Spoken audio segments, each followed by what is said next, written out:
Magluluto tayo ng sitaw na turo. Ginisa ko na tong bawang sibuyas.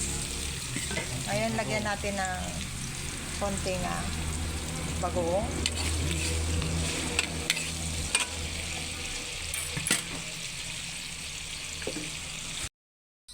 Lagay natin itong sitsarong baboy sa nating pananahog.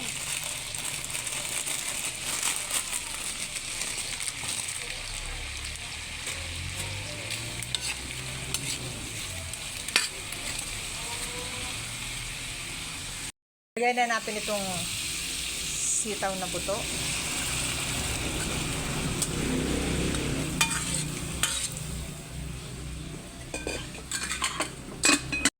Check natin yung buto.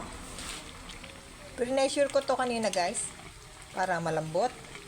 Yan yung buto ng sitaw. Pwede rin na ang isahog nyo karne, nasa inyo na, pata. Wala kasi akong available kaya yung sitsaron ang ating nilagay. Ngayon lalagay naman natin itong gulay na repolyo.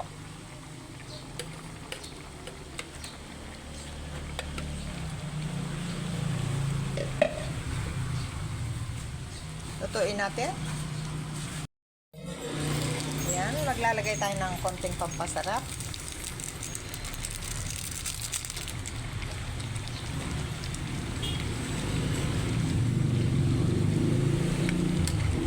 Simpleng ulam lang ito guys, dito sa bukid.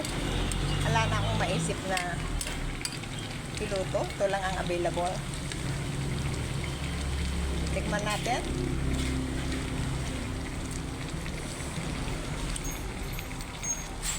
Yan, ang sarap.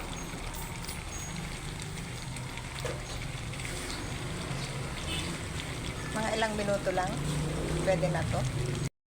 Ito, okay na guys. Simpleng ulam. Buto ng sitaw.